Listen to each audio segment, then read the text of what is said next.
I have new neighbors. They bought the old Henderson house located on a neighboring road. They were rumored to be Yankees and no one knew anything about them.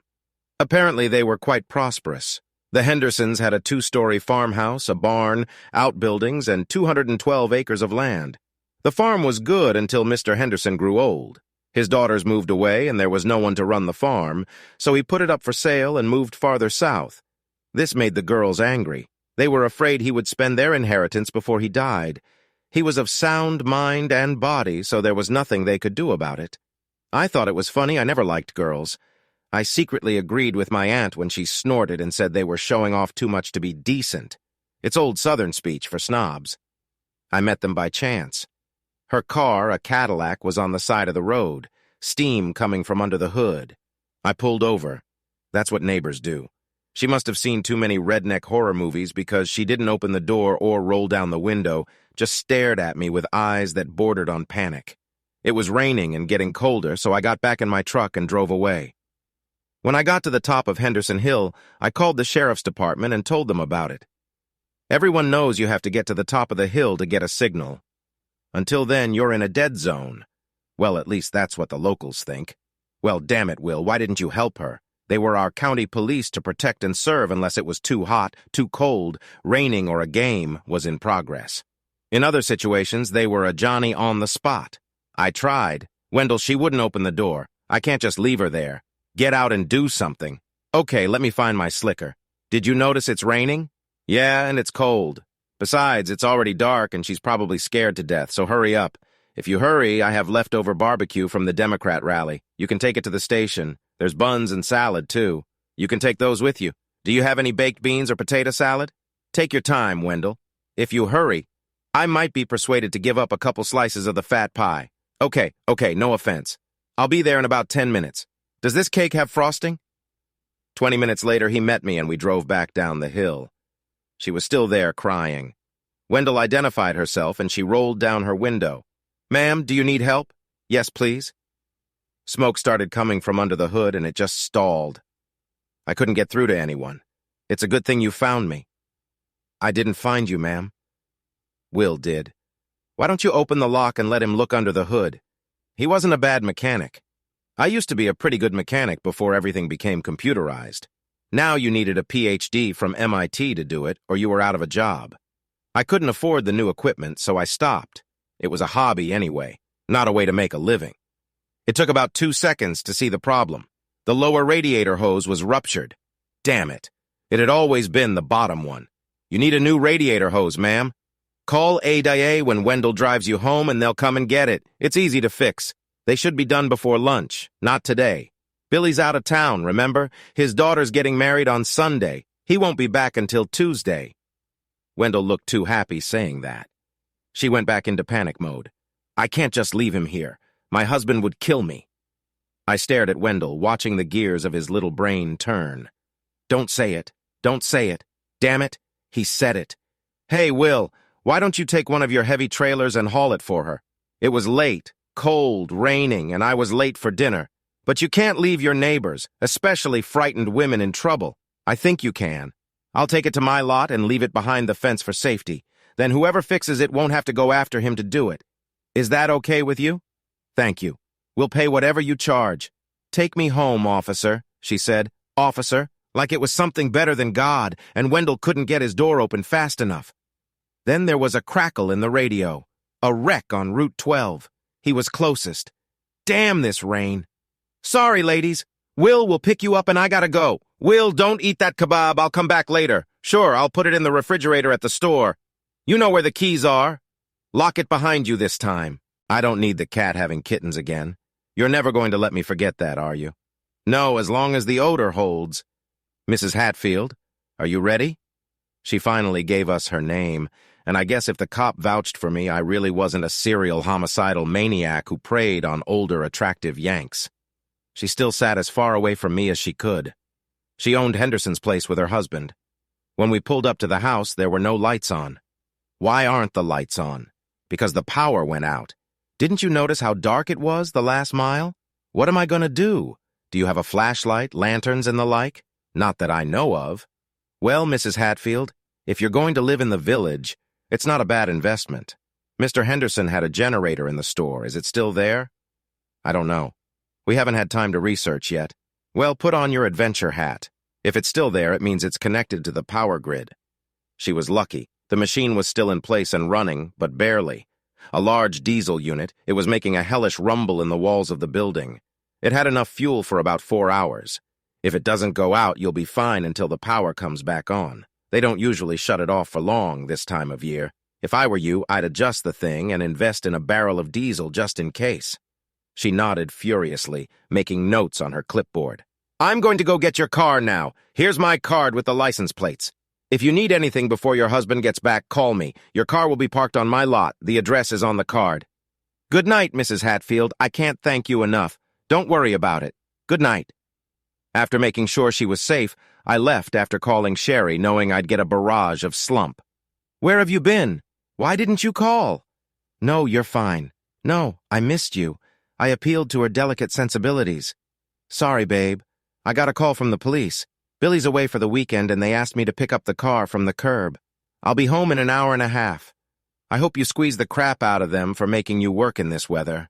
I'll get mine. Don't worry. It was all about money. I didn't realize it. Her parents were pretty well off and I was doing okay. As far as I knew, she'd never needed anything, but the way she acted, you'd think we were living in poverty. She hadn't been like that until about a year ago. I always wondered what had triggered it. I picked up the trailer, took the car, and was home when promised.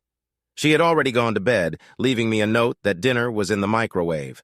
A quick snack, a quick shower, and I was dead to the world until my alarm clock rang. The next day was sunny and warm, making me forget about the cold rain the day before. I didn't have much to do at the store, so I went to Advance, got a hose, rolled the car off the trailer, and fixed it.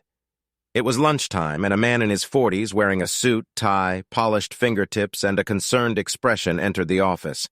I'm Bennett Hatfield. I'm here to make arrangements to have my wife's car towed to the garage. Could you tell me the best mechanic in town? He was talking to Charlie, my assistant and senior associate. He, Bobby, and Myra were my employees and friends. I was in the equipment rental business, backhoes, bulldozers, tractors, ditch diggers, and the like. It was good business.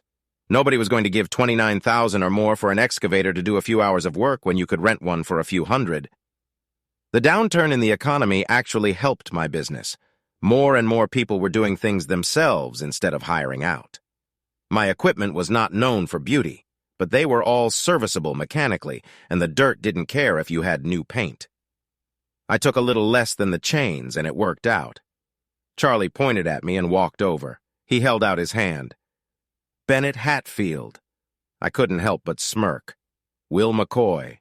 Myra was standing behind us. She usually does costumes, and she thought he had come to rent something from our party supplies department.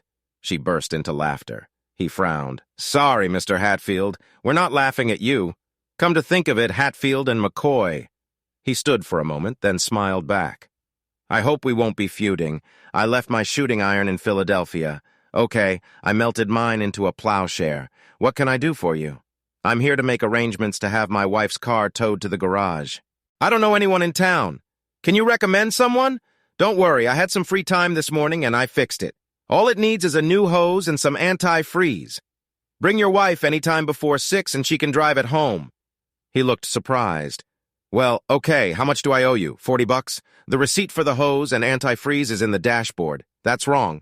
Yes, that's right. Check the check. No, I meant how much does your work cost?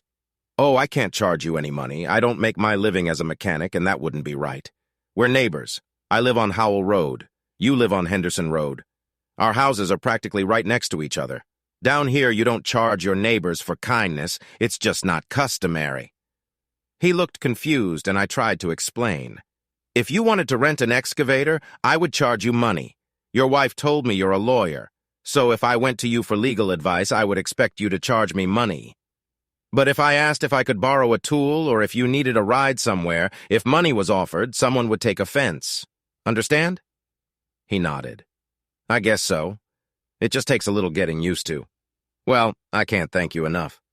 He returned 45 minutes later with his wife. She was more attractive than I had anticipated and younger too, but not enough to be a trophy wife. 40 maybe, but she looked about 30. I guess a life of luxury isn't as exhausting as working for a living. Her husband just left her too busy with his lawyer stuff, I guess.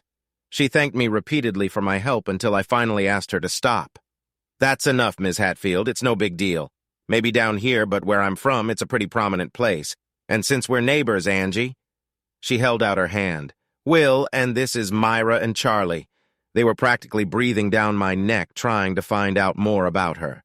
She smiled, shook their hands, and instead of leaving, she asked Myra to give her a tour, stopping and looking at various pieces of equipment and asking a million questions. She particularly appreciated the party supplies and rentals, especially the castle. The castle was a circus tent with turrets and flags. If necessary, it could be divided into rooms of different sizes. It was very popular for weddings. It was once a real circus tent, but the circus closed down and I got it for next to nothing at an auction.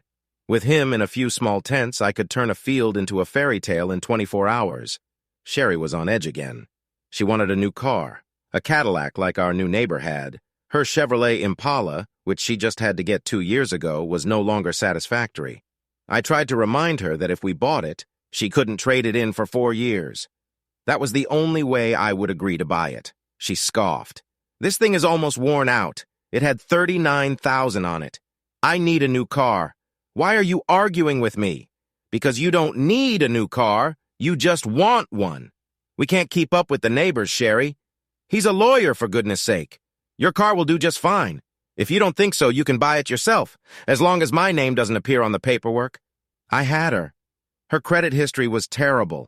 While we were dating, she defaulted on a car loan and some credit card debt. I helped her get her car back, but I wouldn't help her with the credit card. She refused to pay it off. I don't believe in credit cards. They are a trap and a waste. But you have two, right, and both are business-related. The American Express I use only as needed, and the other one I use twice a year just to keep it active. I use them if I find a good deal on equipment purchases, and that's it. I made her sign a prenup to exclude my house and business from the community property. My parents owned the house, and when they retired, they went to my sister's house in California, fell in love with it, and moved out, leaving the house to me. We hadn't even formalized the transfer of ownership yet. There was no rush in sight. Sherry thought we did, and I never thought to bring it up. All the paperwork was filled out just in case. I kind of fell into my business. I was doing subcontract work for builders, mostly site preparation, and I got tired of driving 45 miles to get the equipment I needed. I had some money. My parents lent me some more, and I went into business. For the first 3 years, I invested almost all of my profits in the business, buying new equipment. In the 4th year, I paid my parents back. By the time I met and married Sherry, I was proud of what I had accomplished in such a short time and didn't want to lose it. We met at a Christmas party thrown by one of the contractors I had a lot of business with. I usually avoided such events. People trying to impress themselves and each other didn't appeal to me. But that night I was bored, so I went. Of course, all the women were dressed to match. There were some very beautiful ones there, and I'm a guy, so I was dancing, flirting, having a good time. Sherry was there with someone else, but I managed to dance with her. There was a spark. We both felt it, but it was with someone else, so I didn't pursue it. As I was leaving, the hostess put something in my hand. Call her. She kissed me on the cheek, and I shook her hand and drove away. I looked at the paper as I got into my truck. It was Sherry. I put it in the basket, intending to call, but Christmas was a busy time for my party supply business, so I left it at that. The week before Christmas, she came into the store, talked to Myra, and pointed me out. Myra giggled and wrote her a check. She approached. I'd like to pick up my rental. Sure, what's the matter? She handed me the paperwork. Male, good-looking as chaperone for a Christmas party. Term 5 hours. Duties, pleasant conversationalist. Good dancer. Kissing skills determined. Inability to dial a phone number. Considered if willing to be trained. Delivery to the specified address. What can I say? She was about 5'8", a pretty face and breasts that seemed to defy gravity. Miss, I will personally take care of your rental. In addition, we offer a money-back guarantee if the service is proved unacceptable. Fair enough? She held out her hand. It's a deal, but be warned. I expect to be satisfied or I want my money back. Eventually, she burst into laughter and we went for coffee and discussed further terms. Myra insisted that I buy a new suit and not trusting me made me take her to the mall with me. Her husband agreed, saying it was impossible to refuse such entertainment. Just want to see her make a man unhappy who isn't me. 4 hours, come what may, I would have taken the first one, but it just didn't fit. 8 suits later, she announced that it was the one. I breathed a sigh of relief, but her husband only laughed. You don't think you're done, do you? No, hell no, we're not done yet. The perfect shirt and tie, even the socks had to be inspected. It took another 40 minutes to pick out shoes. You're not going to pick out my underwear, are you? Myra didn't blink an eye. Dark blue boxers, silk. You want to feel as good as you look, and I've already taken care of that. Please remind me to fire you sometime. Only if my severance package includes costume modeling, and I expect to see those drawers as well. You're rehired. If I beg you on my knees in the food court, will you let us go home? Maybe if you give me your word, you'll cut your hair tomorrow. Her husband only laughed as we got into the car. I decided that, heck, I was already dressed to the hilt, so I might as well go for a chic ride, so I rented a Cadillac Escalade for the weekend. When I arrived to pick her up, I was feeling pretty stunning, but when I saw her, I realized I had overdone it. I'd love to be the artist who painted this dress on her. Shimmering green, with a slit at the side high enough that you could see the top of the seams, a neckline reaching almost to her navel. I had no idea how she was restraining those puppies, as I found out later with double-sided tape, and despite the boldness of the outfit, she looked elegant. As I was helping her into the car, I managed to catch a glimpse of her garters. I'm sure we talked on the way, but I still can't remember a word. We danced, we socialized. I was introduced to people I'd instantly forgotten. She was the head of the party, and was always being asked to dance. She always looked wary, but it was up to her. She was dancing a slow number with a guy who was getting a little on the nose, and I was halfway through the song. She grabbed my hand and left Mr. Ock to put standing there. No more slow dancing with anyone but you, she hissed in my ear as we walked back to the table. It worked on me. On the way home, she snuggled as close to me as she could and nibbled on my ear. Every time we stopped at a stoplight, I kissed her until the cars honked. Before leaving her house, we steamed the windows. After about 20 minutes, she asked me to walk her to the door, offering me coffee. I sat on the couch while she cleaned the pot and then came out to change into a dress. I was about to doze off when I heard someone clear their throat. I literally fell off the couch. When she said get out of the dress, she meant get out of it and never wear anything else. I thought I was going to go blind. I couldn't speak. She got nervous when I didn't say anything. Here's the thing. I like you a lot. In a normal situation, I would have sent you home tonight. We'd go out maybe a dozen times. I'd let you go farther on each date, and then we'd have a big event. Candles, quiet music, maybe some whipped cream and melted chocolate. But I really liked you, so let's say 4 months and put my mattress to the test. After 12 hours, I did break away to bring a breakfast. Otherwise, the Escalade did not move for 2 days. We moved in together after 2 months and married after 7. We agreed to spend a few years together before starting a family. She was 25 and I was 29. 3 years passed and I kept hinting at starting a family. For some reason, about a year ago, she started to change, became more demanding, more materialistic. She decided we needed a new house to start a family. Our house had 4 bedrooms and I just didn't see the need for more. Then she maxed out the credit card she'd managed to get despite her credit history and didn't speak to me for 2 days when I cut her in 2 after paying it off. She had a job, made pretty decent money, but stayed broke. I paid all the bills, just electric, phone, cable, and other normal household expenses except groceries. She agreed from the beginning that this would be her responsibility, and I let her do it. If you opened her closet, you'd see clothes with tags she'd probably never wear, and 4 or 5 pairs of shoes that had never seen the ground. The silence about the car episode lasted about 5 days. On the 6th day, she came home and found me pulling her clothes out of the closet. She watched, but remained silent. I'm not going to live like that. If I'm going to live alone, I'm going to live alone. I called your mother. She wasn't happy, but agreed to let you stay with her for 2 weeks. By then, we should be able to find you an apartment or a house. I'll put down a deposit, pay the first 2 months' rent, hook up the electricity, and pay the same amount. This will give you time to learn to live on your own, to learn to budget better because now you have to pay your own way. She surprised me and passed out. I took off her clothes and laid her on the floor, taking a cold rag and wiping her forehead. She woke up in surprise. Well, I just had the strangest dream. You were kicking me out, but I don't remember why. She looked at her part of the closet through the open door, noticed the clothes on the bed beside her, the suitcases on the floor, and cried. She started sobbing, begging me not to make her leave, telling me she would be better off. Please, please, please. I let her go for a while, after which I told her to wash off her makeup and meet me in the kitchen. She lowered herself onto a kitchen chair without meeting his gaze. I'm serious, Sherry. I'm not going to live like this anymore.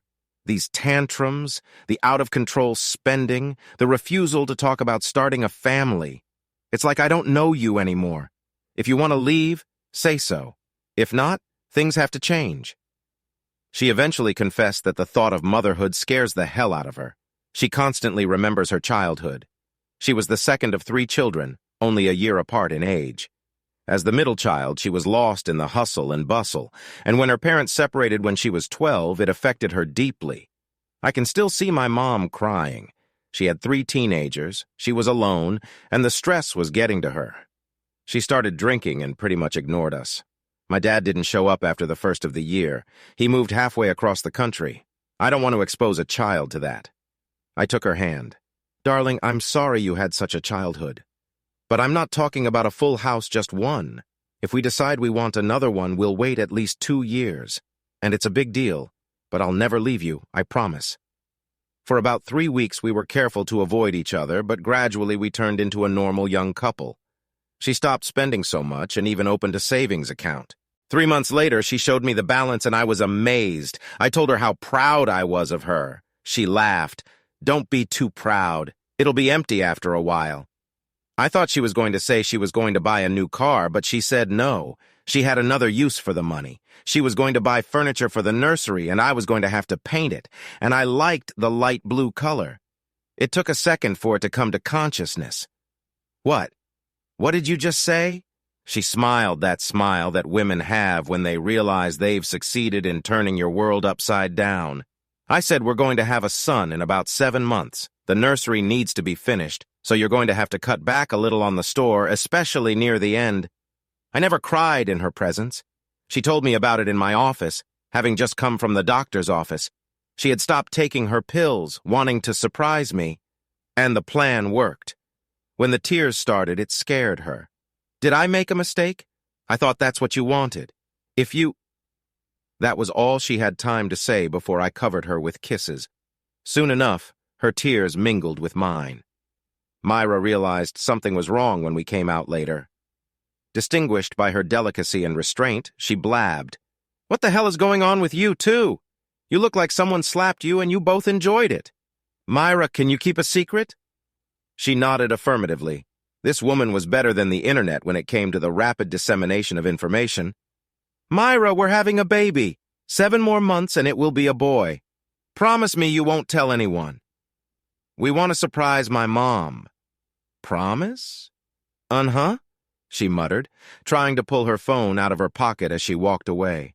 I watched her smirking, then turned back to Sherry. I hope you've already told your mom. She grinned back. I looked in here before I got here. Everyone in town will know about it before closing tonight. I figured if we told her, it would take the burden off me. As was her habit, when we went to lunch, people stopped us in the street to hug, share, and shake my hand. We hardly had time to eat because of the constant congratulations. When we returned, there was a huge banner hanging over the counter, white with blue bows. Congratulations to Will and Sherry. It's a baby. I looked at Myra and she smirked. Like I could keep such a big secret. You assholes knew I'd explode if I couldn't tell anyone. I laughed and went back into the study. The pregnancy was a failure. After 7 months, Sherry was put on bed rest. I looked at her pale, gaunt face and realized that we would never have another child. It would be too dangerous for her. Sherry wasn't a model patient. Her mother had moved in with her, the only one who could be there for her, mostly because when things got really bad, she'd ask her to shut up and leave her alone for a couple of hours. The labor lasted 17 hours before they finally performed a C-section. Sherry was on the verge of exhaustion. When she was finally able to speak, she told me, "Never again." I agreed with her. She was already in the hospital, so she had her tubes tied before she left. William Bryan Sanford weighed almost 9 pounds, which explained a lot of her pain. He had a full head of thick black hair just like me, I was disappointed when the nurse said they would probably come out before his real hair color showed up. She was wrong. He had never lost his hair and it remained black. If you've never experienced it, all the words in the universe can't describe the feeling you get when you become a parent. It is breathtakingly beautiful and terrifying at the same time. It is no longer about you, and it will never be about you again, even when they are grown. They become your world, and everything you do is sublimated into their well-being. Spontaneous trips and romantic weekends are a thing of the past. Now you have to plan everything, load up on the necessary gear, even if it's just a trip to the grocery store. To my disappointment, Sherry didn't take motherhood as well as I thought she would. She obviously loved him, but as soon as I came home, she would hand him to me and lay in the chair for an hour. She called it baby recovery time. I didn't mind, walking around with him in my arms, talking about how the day went and what I wanted out of our life together. I talked about Little League, Boy Scouts, camping, girls, anything that would interest a boy. He scrutinized my face, humming and smiling without understanding a word. Sherry was incredibly annoyed that he never cried with me. I'd come home and he'd be crying, especially if he wasn't feeling well. I'd pick him up and start walking him, and 90% of the time he'd calm down right away. I took 2 weeks off to be with Sherry and Billy after giving birth. When I got back, there was a big sign in front of the building. Sanford and Son Equipment Rentals. No junk. Myra and Charlie stood there grinning. Tears came to my eyes. I had a slideshow of Billy, Sherry, and us together on my screensaver. My friendship with the Hatfields began gradually. One day, Angie came over and wanted to rent a tractor. I asked what she needed the tractor for. I want to plant a garden. I've already ordered seeds from Baker's Creek. I need a tractor and equipment to prepare the beds. I admired her determination, but would not rent her a tractor. This surprised her immensely. Why not? Because you don't know how to operate it. Tractors can be very dangerous if you don't know what you're doing. If I lease it to you and you kill yourself, I'll feel really bad. Plus, I'll lose you as a customer and a friend. I don't want that on my conscience. Besides, you don't need to rent it. I've seen that little Janmar and all the equipment in your shed. You already have everything you need. Mr. Henderson had a big auction when he retired and got rid of all his farm equipment. He bought the Janmar later because he liked having a tractor around and he liked to garden. I bet it didn't even have 500 hours on it. It won't turn on. I saw the look of determination on her face. I knew that if I didn't help her, she would find someone else. The battery is probably dead. Look, tomorrow's Saturday. Why don't I come by and look at it? Oh, I couldn't take you away from your family. No, they'll be with me. That Saturday, I took Sherry and Billy to my house, and Angie cooed over the baby for an hour, holding her in her arms the whole time. Sherry was annoyed that Billy was crying, but she stopped when Angie picked her up. I took the charger with me and plugged it into the tractor. While it was charging, Bennett and I looked around for a possible garden plot. Are you sure you want her to ride the tractor? His answer was honest enough. No. But you have no idea how determined she can be. I'm asking you to keep an eye on her and give her guidance. We talked about it while Angie and Sherry hid in the kitchen, where we came out with a plate of sandwiches and a big bowl of potato salad. We ate while talking about her garden projects. They cleared the table, refreshed their drinks, and listened to me. Bennett and I have already talked about it. He's going to put a crossbar and seatbelt on the tractor before you get serious about it. Come on out to the barn and we'll give you your first lesson. I pulled it out of the barn and had her sit on it. I showed her the brakes, throttle, hydraulics, and gears.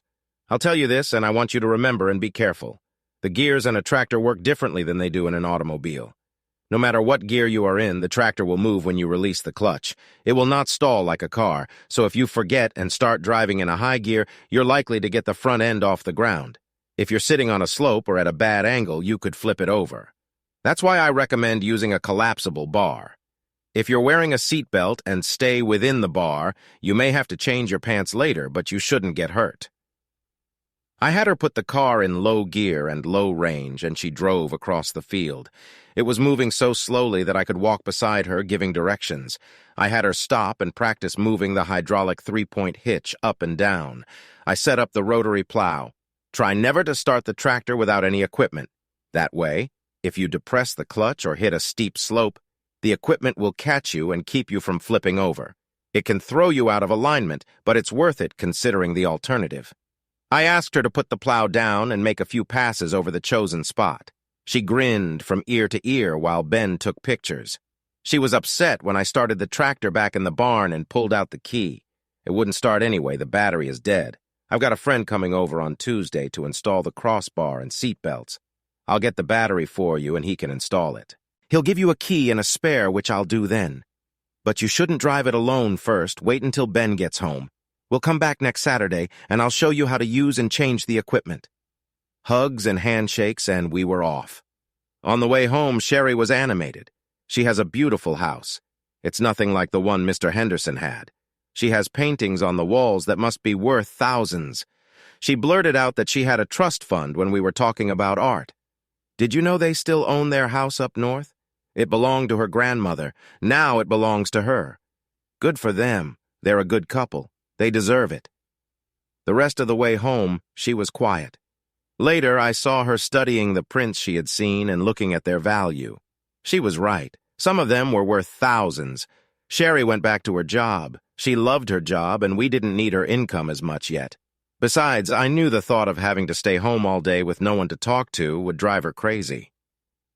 We had a good time teaching Angie how to drive the tractor. Ben learned too, but wasn't as enthusiastic as she was. She planted her garden and bought a small cultivator to use when the tractor wasn't needed. She cried when she harvested the first string beans she grew. She continued to expand the garden. I warned her that it would be too much for her, but she laughed. Ben leaves early and comes home late. I can only do so many chores around the house, and I don't really like to sit around and watch TV. Besides, I have a lot to talk about on my blog. She did start a blog, Gone Country, which detailed her experiences of learning to live in the countryside. It was very popular, humorous, entertaining, sometimes serious. There were lots of pictures and videos. Some of them included me because I was helping her. She referred to me as her spiritual advisor in all things rural. It was awkward, especially when Myra started reading it. Angie decided from the beginning that she wanted to be as organic as possible. I introduced her to a friend who owned a stable and kept horses, and he agreed to give her some manure for the garden. The snag was that she had to clean the stalls to get it.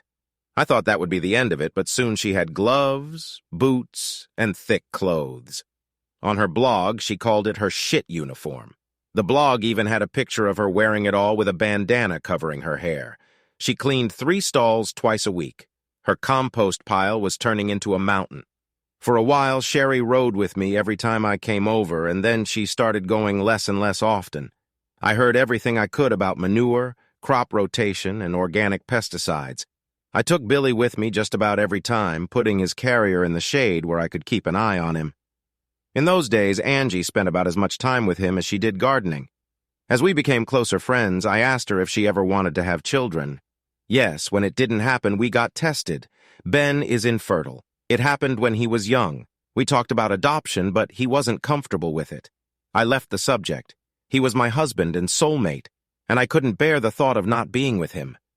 Sometimes when I hold Billy in my arms, I think about what I'm missing. Then he puts his diaper in order, and I'm excited to give him to his parents. Wow, here, take him. She held it out to me like she was holding a bucket of toxic waste. Ben came out later and sat with us in the shade. Will, I want you to do something for me if you can. My new partners and I are planning a meeting. I want to set it up here, an old Southern barbecue. I want you and Sherry to cook it for me. And will you get the money or we don't discuss this further? This isn't a meeting of friends. It's a business meeting. I'd have to pay someone anyway, and I know firsthand how good your restaurant is. I want them to remember it for a long time. I hadn't cooked professionally in years, and I missed it. I said yes. He and Angie breathed a sigh of relief. Thanks, Will. I'll need some party supplies, tents, chairs, tables, etc. Angie will coordinate. Most of the clients will be here. I really want to make a good impression. 3 weeks is not a long time to prepare something like this. Angie started meeting with us at our house every day to coordinate everything. My first question was how many people to cook for. We have 80 confirmed, but count on 100. We don't want to run out of food. How many kids? No, adults only. She saw me frown. What? Nothing, she snorted. Spit it out, Will. If you have an argument, spit it out. Okay. I think you're sending the wrong message. This is the South. Family is very much loved here. You should invite wives and children, make a more personal connection. Some people won't like it, but most will be impressed. And while you should send out invitations, make a phone call.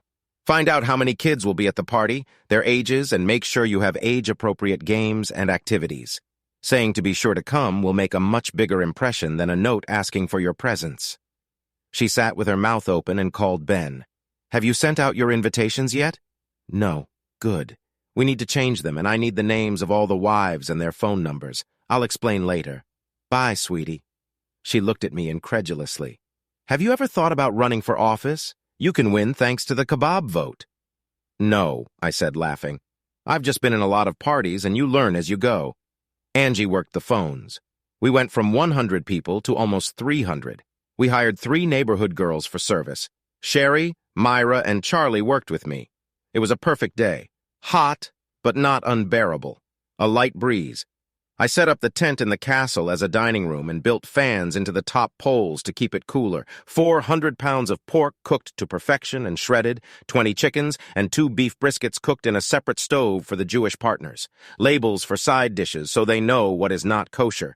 Potato salad, coleslaw, baked beans, zucchini casserole, grilled vegetables, mostly from Angie's garden. For dessert, cakes and brownies and a variety of flavors, all homemade. As a bonus, we had chilled watermelon for the kids. I was exhausted, but it was worth it. 300 people were invited. 420 showed up. The difference being the number of kids. I asked Charlie to keep an eye on the 3 teenagers while they parked their cars. Before dinner, they chatted and socialized for an hour. Self-service was mainly used to maintain an informal atmosphere. Because of the family theme, no alcohol was allowed in the dining tent. I set up a small marquee to the side with 2 kegs and an open self-serve bar, but it was not allowed to be opened until an hour after the meal. The senior partners made sure everyone understood that excessive drinking would be frowned upon. Kids were running in packs, screaming and laughing, playing on the equipment I bought or the games they were playing. Angie and Ben were the best hosts, going from group to group to make sure everyone was having a pleasant time. As is the age-old custom, the men got together to talk business, and the women got together to talk about their men. Under each tree in the shade, we placed the usual soft furniture. I paused to admire Sherry, elegant in her conservative sundress, her hair pulled back in a bun. She was surrounded by a group of people complimenting our dish.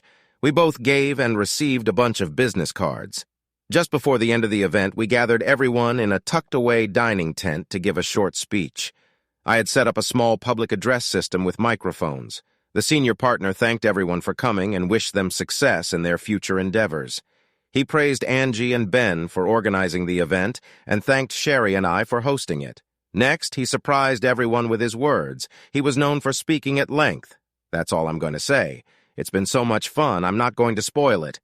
We have some food left and there are containers. Don't waste it. Take some home. Also, the ice cream is ready. Let's all take a portion each. He walked out of the auditorium to the most standing ovation he said he had ever received for a speech. We had ice cream machines with different flavors installed and ready to go. Chocolate, banana, pineapple, blueberry, and, of course, vanilla. The kids, as well as some adults, got ice cream headaches for eating it too fast. Angie's garden was very popular. I saw her several times with groups of women and 1 or 2 men giving tours and answering questions. She would often pick a ripe tomato or a handful of beans and hand them out. Some of the watermelons we refrigerated for dessert were from her bed. They quickly became the most sought after because their seeds were a little larger than usual, which gave them more opportunities in the seed-spitting contest the kids were having. Sherry nearly had a stroke when Angie handed her the check. The celebration had gotten so big that they hadn't let Ben pay the bill, turning it into a real corporate event. There was another check. A 25% bonus, with a note from the senior partner thanking us again. I took the premium check and gave part of it to Charlie, Myra, and the kids we used. I gave the rest to Sherry. She deserved it. Ben worked for a firm that did mostly business law, and I started getting calls before the next week to do parties. The demand was so great and the profits so good that we registered as a separate business. Sherry quit her job and became a manager. She was good in getting better. Of course, all the rentals were coming from us. I had to promote Myra to rental manager, and she hired her husband. He was laid off, and we needed help, so everything worked out great except for one thing. She's the boss at home, and she's the boss at work, too. I'll never make another decision for the rest of my life. It's your fault, Will. Get over it, Donnie. Just think how many men literally entertain their boss at the end of the day. That cheered him up. Sherry started dressing better, and sometimes she had to have evening meetings with clients. We finally made enough money to buy her a Cadillac. I thought I had it all worked out. Winter has come and gone. In the party business, Saturday was a work day. You were either working the event itself, planning the event, or meeting with clients. By arrangement, Sherry handled the meetings and planning, and I coordinated the equipment, staff, and food preparation. We actually made more money from the parties than we did from the rental business. We never seemed to have time for each other. This reached a breaking point when she started having meetings on Saturdays, sometimes not getting home until after 11 o'clock. I asked her not to do this, but she said she had to meet at the client's request and it was best for them. After 3 weeks in a row, I lost my temper. I told her that the next late meeting would be up to her. I wouldn't cook. I wouldn't coordinate. I wouldn't be there. I thought it was a partnership, she shouted. Right now, I'm more interested in a husband and wife partnership. Make a choice about what is more important to you, business, or us. She grumbled some more, but I ignored her and went after Billy. He'd been woken up by her screams. I carried out my threat. The next month, she had an appointment that left her out of the house until 11:30. On Sunday afternoon, she wanted to plan it with me. No, what's not, sweetheart? I don't help plan or coordinate it, and I sure as hell don't cook for it.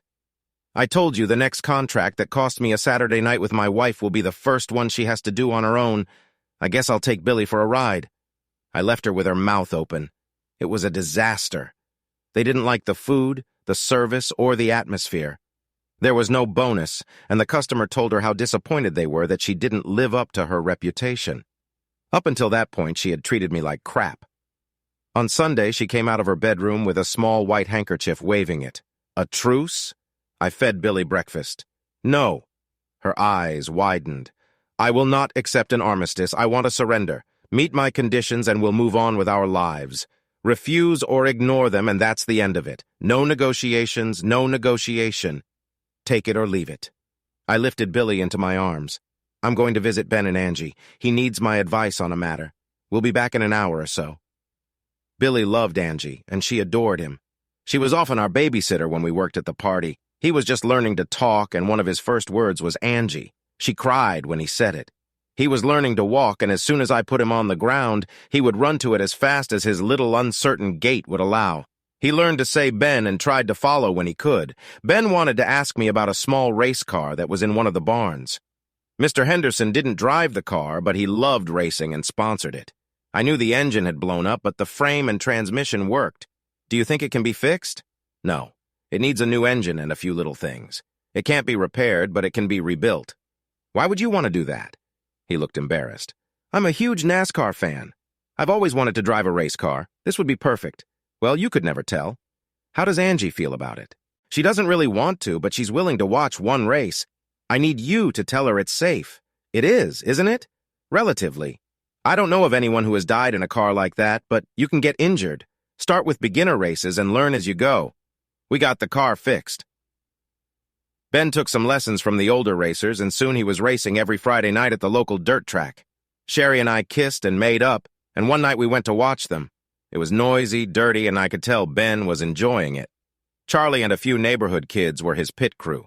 The rules were pretty relaxed, so we were in the pits with them. Ben was in the lead when he started to lose speed and position and drove into the pits. There was nothing wrong with the car. He had been fighting the flu all week, and the heat had weakened him. We got him out of the car and started putting fluids into him. They were both disappointed. He was leading his class in points, and it looked like he could be the points champion. If he didn't finish the race, it made his chances much worse. Charlie spoke up. You know, in case of illness, he's allowed a substitute. He looked right at me. It won't work, Charlie. The cage is designed for his size, and I won't fit in there. Someone his size or smaller will fit in here. We both turned and looked at Angie. Oh, no. I don't know anything about racing. You don't need to race. All you need to know is how to shift gears. Just stay behind the group and stay out of the way. He'll get credit for finishing the race, and he'll save a lot of points. Ben listened to the conversation. Do it, honey. I really want that trophy. The cage will protect you. Just be careful. She stared at him for a few seconds. Give me a helmet. And if I crash, not a word, we buckled her in. Stay down below. keep a steady speed and they'll catch you and leave you alone. Are you sure about that? She looked me in the eye. No. Then she stepped on the gas and the gravel scattered in all directions. The first 15 laps were fairly quiet. The other riders knew the score and left her alone. All but one. He was behind Ben in the points race, and if he knocked the car out of the race before the finish, it would improve his position considerably. On the next lap, he collided with her, which scared the hell out of Angie. We heard her yelling into the headset. "What the hell is he doing?" I had a different headset. "He's trying to knock you out of the race. The next time he jumps out at you, hit the brakes and then step on the gas. He'll hit you, but he won't have enough speed to do serious damage. And if he accelerates, he might get tangled up in traffic and lose a couple of positions." She executed it perfectly. He flew towards her. She was able to brake before he picked up speed, and as soon as he touched her bumper, she took off. He got tangled up in a pile of cars, and she actually won the lap. He caught up with her again, but this time luck was on his side, and he slammed her into the wall. The caution alarm went off, and she pit-caged. She flew out of the cage, looking at the crumpled fender. She threw her helmet into the car. "Can you fix it?" We could have pulled it out, but we wouldn't have had time to get it in shape. She was pumped up. I guess she liked it. "Rip the damn thing off and get me back in the race. I'm going to run this asshole into the wall. Go!" Charlie pulled on the wing as I put her in the cage and buckled her in. "Don't be stupid. It leads to injuries. Watch him. He'll do the same thing again when he gets a chance." Charlie yelled, "Clear." And she was back in the race. She was driving like it was a stolen Maserati. She was outrunning cars. She saw it coming, and I yelled into the headset, "Cut to the left." Now she taxied to the top of the highway, taking him by surprise. He slammed into a neighboring car, throwing it aside and causing pandemonium. And she sped past him, and when the caution was lifted, she was third. By the time the checkered flag came out, she had taken the lead, but because of lost laps, she finished 7th out of 15. The guy who tried to ram her was unable to finish, so he has listed 15th on the timesheets, which further set him back from Ben. He and his team were pulling into the pit when Angie got out of the car and pulled off her helmet. How does it feel to be driven by a girl asshole? She turned around, bent over, and patted her ass. Then she started giggling and hugging Ben. The guy didn't know what to do. He finally got a lungful of air, but then I intervened. "The words out of your mouth should be polite. She beat you at your own game. Use that as experience." His own team, ready for battle moments ago, grinned openly. He turned on his heel and walked away. Sherry was taking pictures like crazy. After that, Angie got hooked on it. She used some of her trust money to buy a car. The local track had a women's division, and she raced in it for the rest of the year. She started too late for points, but won 2 races. Ben won his trophy. They had already started planning for next year. His firm and some of their clients had agreed to paint both cars the same colors with their logos prominently displayed. Our company's logos were on them too. It was a small outlaw dirt track, barely legal and recognized, so they knew it was just a recreational activity, even though many successful racers started their careers on such tracks. But for Angie and Ben, it was a shared hobby that brought them even closer together. What did Sherry and I have in common? Nothing except Billy. Our business was growing, and now we had 2 crews. She dressed prettier, acted more arrogant, and had little time for Billy and me. She joined a professional women's organization and became active, getting together for meetings and drinks every 2 weeks. I didn't mind, and when she received the award, I was very proud. I attended the banquet, and when I was introduced as her husband, I saw the worried looks of several of her girlfriends. I was not as stupid as people thought and asked her about it. Some of these women looked awfully surprised when I was introduced as your husband. "Do you have a city husband that you don't tell me about?" I was joking, but her face turned horribly red. "She's well on the mend." "No, honey. They were just surprised to see that I didn't make you up. You really should come to mixers with me more often. Let me show you off." A perfectly reasonable explanation, but it wasn't quite right. We were swamped with work, so I put it off for later. She must have woken up and stayed close to home. It was early fall and things were slowing down. We went back to the same crew. They were well trained, and sometimes we left them to sort themselves out, and one or the other of us would politely show up to assure the customer. We had a good client base, and some of them became good friends. His boss called me and wanted to throw a combined birthday-winning celebration for Ben. He was a nice guy and very good at what he did, and they wanted to show their appreciation and let him brag about his racing career. They wanted me to cook. How much? About 40 all adults? Just his friends. We don't want you there professionally per se, but you're probably the best friend he has outside of work. He says that if it weren't for you, he and Angie might never have stayed. We just didn't want to offend you by inviting someone else. I'd love to cook, but let's not get carried away. How about this? I'll cook the meat, pork, and chicken and make coleslaw. Have your wives prepare the desserts and side dishes. I'm sure he'll appreciate it more. I told Sherry about it and gave her the date. I have an event on the same day we've already signed a contract. I can't. I was a little pissed off. They're our friends. If they hadn't asked us to throw a party the first time, we wouldn't even have a business. It would be an insult if you didn't show up. Politely show up to the party, make sure everything is running smoothly, hand it over to the team, and come back. Think of Angie and Ben. I hauled the slabs away and set them up. I drove my truck back to the house to make another parking lot. Since our properties were connected, Ben and I had built a little road through the woods from my patio to his porch. We rode back and forth on quad bikes. It was much faster that way. If I pulled into the driveway and saw Pink Helmet on the railing, I knew Angie had arrived. The party was in full swing. Everyone was socializing and having a great time. Sherry had just called and said she was stuck at work, but would be there within the hour. We were running low on ice that one of the partners was supposed to bring in.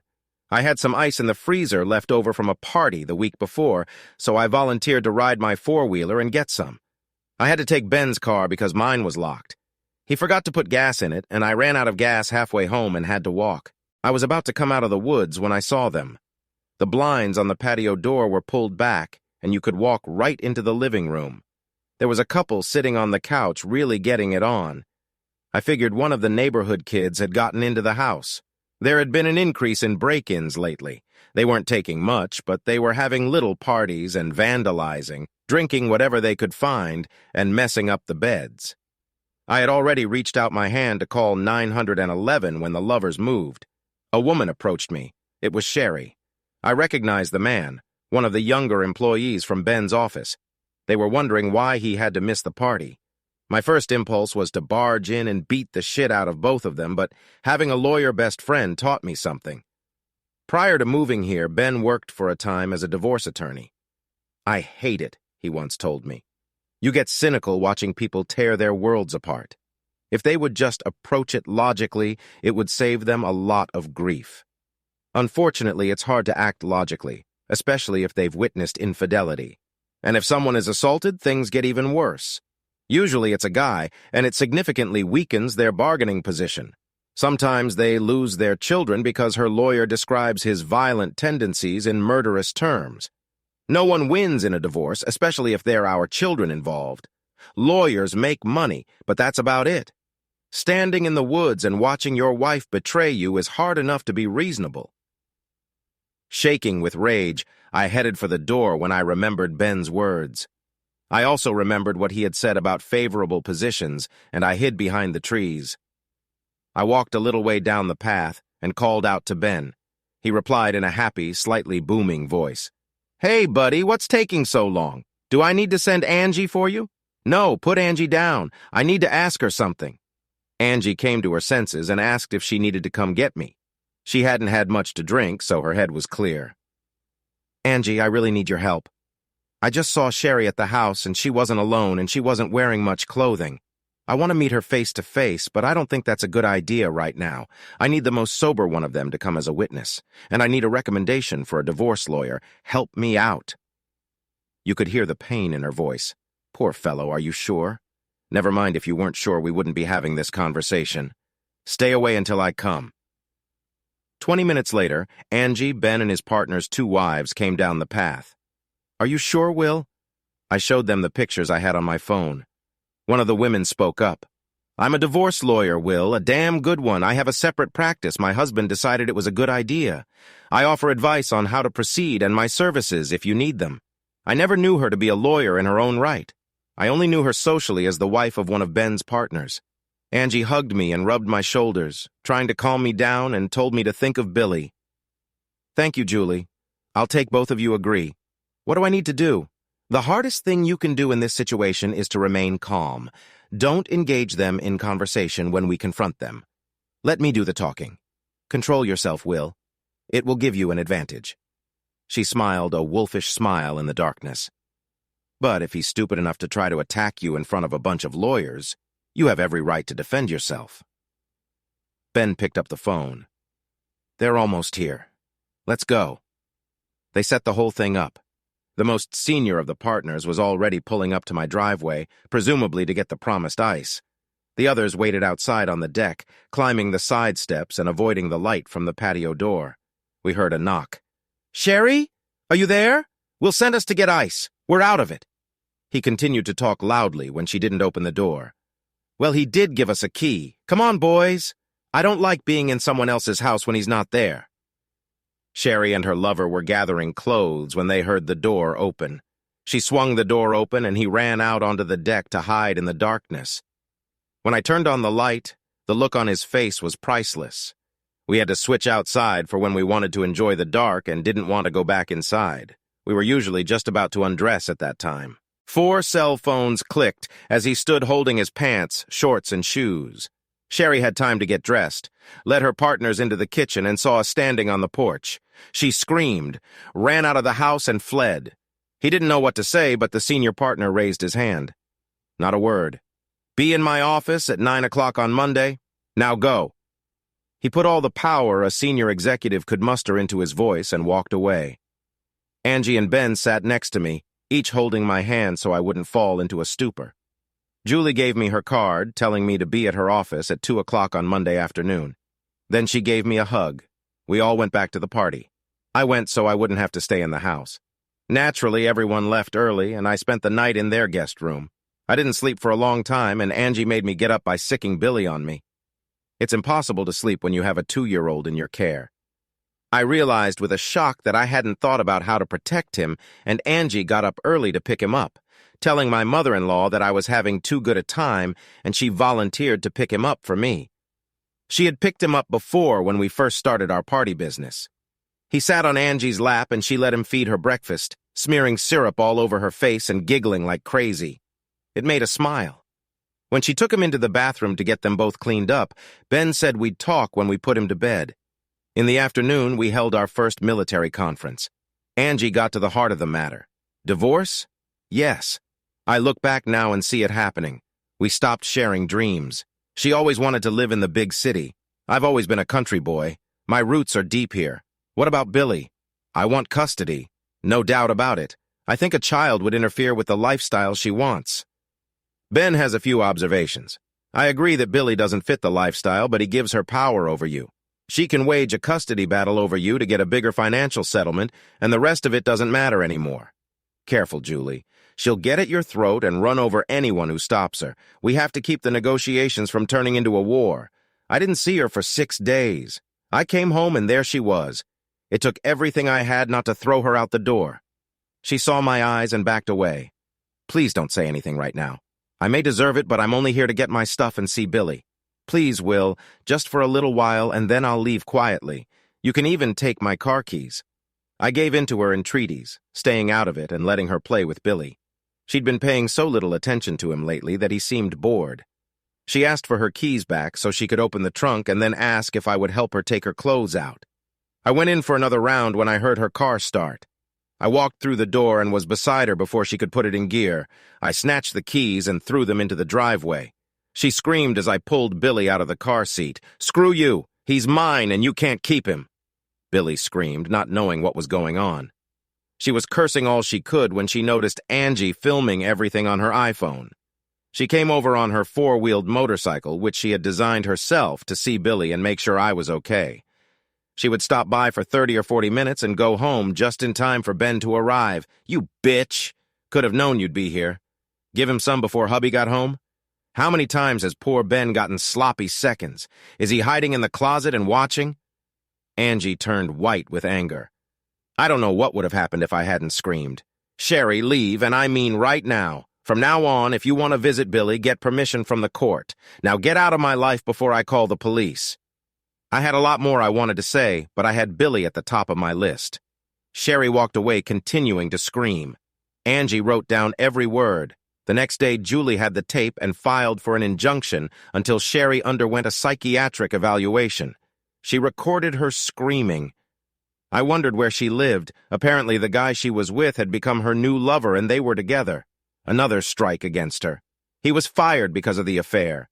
They used flowery language, but the point was clear. You quit. No references. He took a job at another firm with a lower salary. I sent out a letter to all of our customers informing them that I was no longer involved in the business, but that I would fulfill any remaining contracts. After that, Sherry was in charge. I was about to say screw it, but Julie talked me out of it.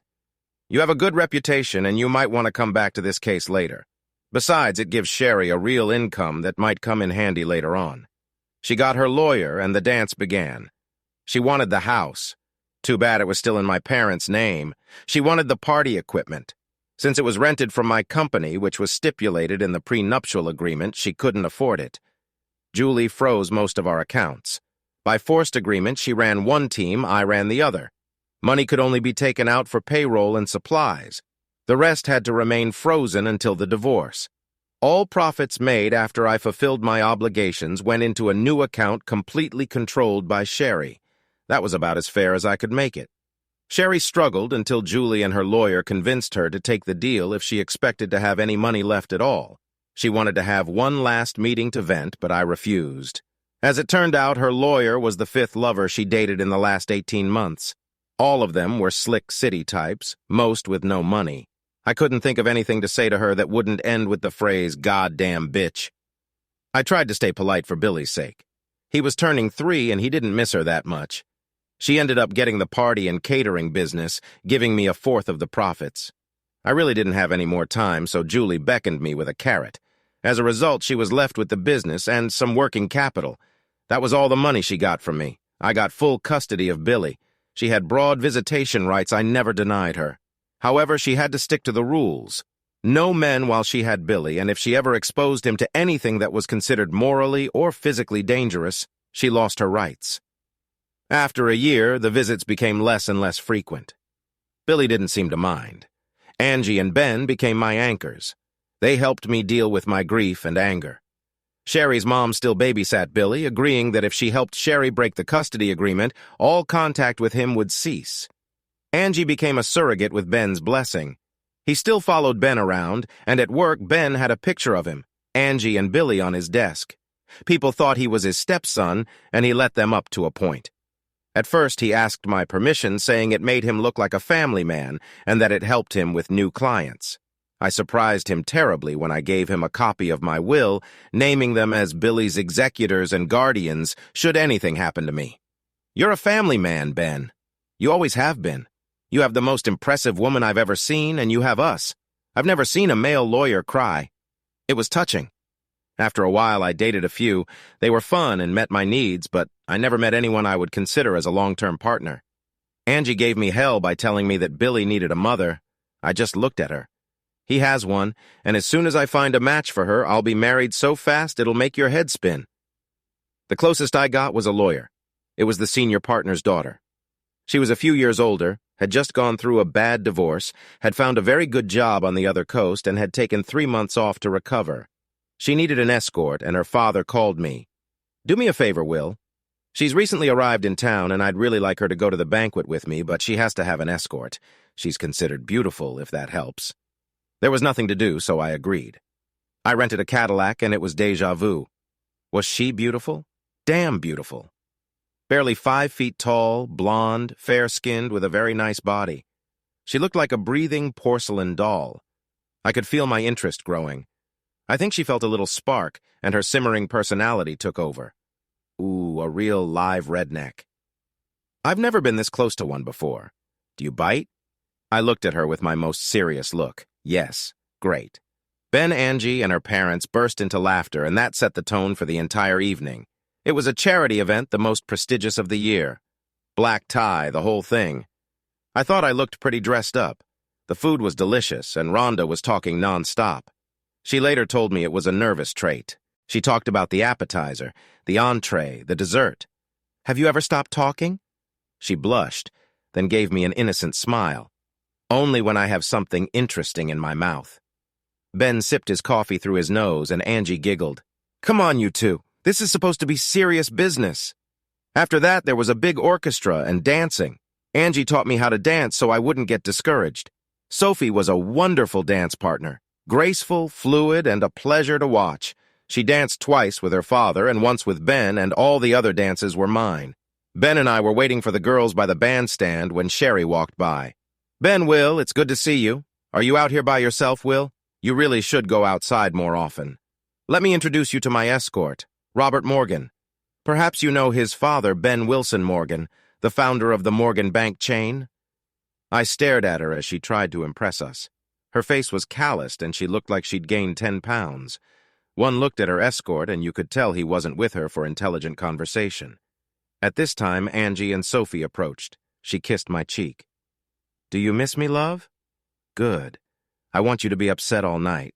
It'll be more fun that way when we make the crazy, passionate love you promised me. Oh, I'm sorry. Who were your friends? I looked past her and saw Angie laughing. I knew right away that she'd told Sophie who Sherry was, and they'd played it out to the fullest. Where are my manners? Sophie, this is Robert Morgan of the Morgan banking family, and this is Sherry Blankenship. I made her drop my name and revert to her maiden name, a local businesswoman and my ex-wife. Sherry Robert, this is Sophie Williams of the firm of Williams, Roberts, Howe, and Hatfield. Perhaps you've heard of them? Well, my dear, shall we dance the waltz? We left them both with their mouths open. As we waltzed off, I whispered, Angie told you who she was, didn't she? Sophie snuggled a little closer to him. Yes, and a bit of history. I hope she's having a rough time today. Don't worry from the way they are looking at us. I think they are. We finished, and she pulled my head to hers, giving me a 2-minute tongue kiss. Yes. Did she see that? Give me a minute for the blood to return to my brain. Yes, she saw that, and thank you. You're welcome, and it was my pleasure. Of course, they came to the table a little later. Robert asked Sophie to dance, and Sherry asked me to dance. Just for old time's sake, Sophie smiled sweetly. I'd love to, but I promised my lover all the rest of the dances. So am I. Sorry, Sherry. Maybe next time. They looked stunned, and Angie pressed a napkin to her mouth to suppress a laugh. They left without another word. I looked at Sophie. I'm glad you're not staying here permanently. She looked hurt. Why did you say such a nasty thing? I'm starting to like you, because wherever we went, there would be fights everywhere. I fought to keep men away from you, and you fought to keep me away from you. She smiled, slowly. What makes you think I'll resist? She didn't resist, and we spent every spare minute together. Angie wouldn't even let Billy go so we could spend the weekend together. She was the best lover I'd had so far.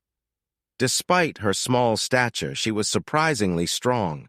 She never told me her age, but I guessed she was in her 40s, and she was as firm and supple as a 20-year-old. She told me that the old-timers called it a round trip and I was racking up frequent flyer miles. She adored Billy and showed me pictures of her daughter, a cute little copy of her. She looked 13 years old. My ex has her now. I gave him more time because soon we'll be 3,000 kilometers apart. It made me sad to think of Billy being so far away. Life goes on. To pass the time, I opened a barbecue restaurant. Myra was still renting and doing so well that I left her alone. Restaurants are very time-consuming and the success rate is terrible, but I already had a good reputation and I was successful. I bought 4 food trucks, outfitted them, and sent them out to neighboring towns 4 days a week. They were very successful. I still didn't have anyone permanent in my life and I had pretty much given up looking. It catches up with you when you least expect it. When you begin to love your life, when you are truly happy. I'm not talking about love, I'm talking about tragedy. Billy was 9. He would get off the bus at Angie's house and ride his little 4-wheeler through the woods when I got home. She would ride with him, wave at me, and walk home. She would feed him his afternoon snack, check his schoolwork, and he would help her around the house. It was fine with all of us. On the rare occasions when I had a date, he stayed there overnight. Angie had a room set up for him. He called me at 3 o'clock right after he got off the bus. He was crying. Come over here soon, Daddy. And Angie is lying on the floor crying and I can't get her up. I flew down the road. Just as he had said, she was lying on the floor and sobbing quietly.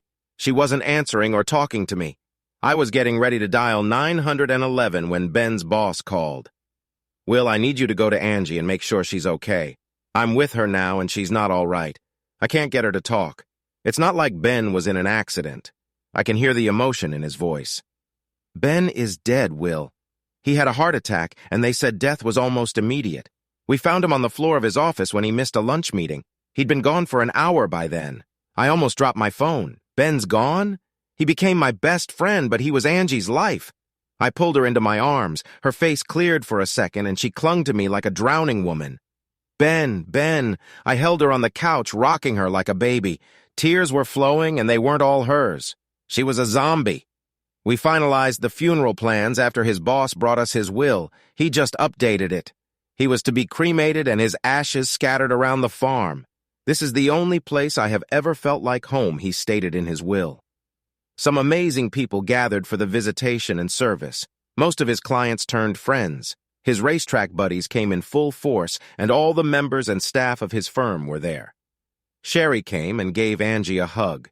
She was sitting during the visitation with Billy on her lap and Sherry's mother next to her. They had bonded over Billy and were very close. Her eyes followed me around the room, and she would get worried if I was out of sight. Ben was 52 years old, older than Angie and in good health. The doctor said it was an underlying condition, and they couldn't say for sure what caused it. The funeral was over. Friends and family returned to their business, and it was time to grieve. Billy, Sarah, Sherry's mom. And I lived with her for about 2 weeks. She didn't start coming back to life until the end of the second week. We had a slight hiccup when the will was read, mainly because it gave it finality. When he updated his will, he put some letters in it. It was his way of saying goodbye to those he loved. Angie received one of them. To this day, I never asked, and she never told me what was in it. One he left for Billy to open on his 18th birthday. He left one for me, too.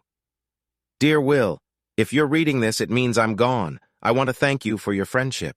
You took an uptight Yankee lawyer and made him a better person who could relax more and appreciate what he had. I was honored to be your friend. I left something for Billy. It's a college fund, enough for a full tuition. I know you can afford it, but it was my pleasure to do this for him and for you. He's a great kid. I'm sure that if he follows your guidance, he will be a better man. I hope he will remember me fondly. Now for the serious stuff. Take care of her, Will. She's going to need you for a while. I know you loved her, and true to your honor and our friendship, you did nothing to hurt her. Angie needs someone to love her right now to help her through the dark times ahead. I'm sorry I won't be around. I'd love to see Billy as a man. You need to find someone on your own before you give up. Thank you for being who you are and for the friend I needed. Ben. Of course, most of his possessions, the farm, the investments, went to Angie. He left the dirt track he loved so much, a lot of money to install new, safer grandstands and an announcer's booth, as well as a better public address system. The track was renamed in his honor. For a whole year, Angie tried to find a normal life, but finally gave up. I'm moving to Philadelphia for a while. I can't be here. Everywhere I look, I see his ghost. Even though he was 10 years old, Billy cried for 2 days. I shed tears in private. She had been my anchor for 8 years. I have never felt more lost and alone. She gave us the keys and asked us to keep an eye on the farm. I would come every 2 or 3 weeks, start her little tractor and drive it around a bit to keep it in good mechanical shape, and walk around the house checking the lights and plumbing. She left the electricity on and installed a state-of-the-art security system. I continued to live my life focusing on Billy. He was at the age where he wanted to socialize with his friends, and I knew he would soon leave me behind. Our house became a boys' center. There were always at least 3 of his best buddies in the house. I made sure I knew them and their parents well, invited them to visit several times, and talked to them when they picked up their kids. A few of the mothers were divorced, and I dated 1 or 2, but nothing serious. They wanted more, especially one. I was still in good shape, owned everything free and clear, and had 2 successful businesses. I opened a franchise restaurant and now had 4 restaurants scattered throughout the state. Each one had at least 3 trucks to serve as small towns. I was making a lot of money. I found another small town where there was a need for equipment and opened another store. Myra's husband became manager, and her husband was finally able to stop entertaining his boss unless they both wanted to. Sherry lost business. She didn't get the favorable equipment rental deal she used to. Her chef quit to run her own business, and she was losing business until she was forced to close the establishment. She became an office manager for a large insurance company and married a lawyer. It lasted 18 months, and he caught her cheating. She's still working and is now engaged. I hope it's for the long haul. She still sees Billy mostly on holidays and birthdays. I was tired. I was working out of town opening a new restaurant, my 6th. Sarah stayed with Billy while I traveled, and they both stood there grinning. What? I looked down to see if my fly was unzipped. We have a visitor? Come in! It was Angie. She flew into my arms, hugging and crying. She called us where we called her at least once a month. I could hear the sadness in her voice. I always ended the conversation by asking her to come home. We missed her. She kept saying she would think about it. I asked her how long she planned to stay here. Another 30 or 40 years, I hope. I'm home, Will, and I'm not going to leave. I'm tired of going to the park to see the grass, and I'm tired of living next to people I don't know at all and have no interest in being neighbors. I want to see stars instead of smog when I look up at the sky at night. She took my hand, and I want to see you every day. And Billy, I can't believe how big he is. I bet he'll be taller than you when he stops growing. I want to see Myra, the guys from the driving range, all my real friends. By then, she was crying on my shoulder. I just hugged her and felt happy for the first time in almost 2 years. We got her house in order. She looked aged and out of shape, but every week she got fitter, rode her favorite tractor, and tended the garden. Her youth had returned. Sarah moved into a nursing home, renting a 1-bedroom apartment. It was close to home.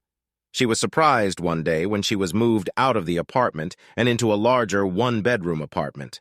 She was even more surprised when I asked her to send me all her bills. She protested, but I stopped her. I also funded her checking account regularly. There have been times when Billy and I have really needed you and you've gotten out of it. This is payback. You should have a bigger apartment so Billy can spend weekends with you, and a happy grandmother is what he needs, and of conversation. We ate together every night he didn't spend with his buddies, either at my house or hers. 3 months passed, and we started dating. Movies, concerts, even a little dancing. She visited Ben's old firm and left in tears. They made sure to invite us to all their events. She denied it was dating, saying we were just old friends. Everything fell into place as we sat on the porch swing and watched Billy and his friends tear up the field on 4-wheeled motorcycles. It was a little chilly, and we covered ourselves with a light blanket. I stopped swaying and looked into her eyes. Marry me? What? Marry me. I've loved you for years. You love me, but you won't admit it. Let's stop playing musical houses and settle down. Tears ran down her cheeks. But our age, look, I know you're 50. You know I'm 43. Listen to me. I don't care. I don't care. I don't care. I love you, and I will love you until the day I die. She swayed, sniffling. This is an ultimatum. Marry me, or I swear on Ben's memory, I'll never set foot on this property again. Yes or no? Right now she was silent. I cried, thinking about what I had lost. I was halfway to the porch when she grabbed me. We rolled down the steps, and Billy rushed toward us. He helped a crying Angie up. Are you okay? Yes, dear. I just got some good news. In a few days or weeks, I'm officially going to be your mom. I hope that makes you happy. That day I realized what an extraordinary child I had raised. You've pretty much always been my mom. Now I can say it out loud. I love you, Mom. The wedding and the party afterward have been talked about for years. Myra did her best. We were married in the spring outdoors in a meadow on the farm. The castle tent was our reception area. Most of Ben's old friends from his firm were gathered there. Sophie was visiting her parents and came too. She kissed Angie and told her how lucky she was. I realized from the look in her eyes that I had some explaining to do. The guys at the track restored her car and gave it to her as a wedding gift. The years flew by in happiness and harmony. Billy graduated from college, got married, and he and his wife went into business. We gave them my old house as a wedding present after it was completely remodeled. They gave us 3 grandchildren. He named his son Bennett. I had seen her sometimes lapse into melancholy, and I knew she was thinking of him. On their 50th wedding anniversary, I gave her an oil portrait of him by a famous artist. She went to bed and cried for 2 hours. We hung the portrait over the fireplace. It looked solemn, and I know my eyes aren't as good as they used to be. But in the evening, with the fire burning and Angie sitting on the floor playing with our littlest granddaughter, I could swear he's smiling.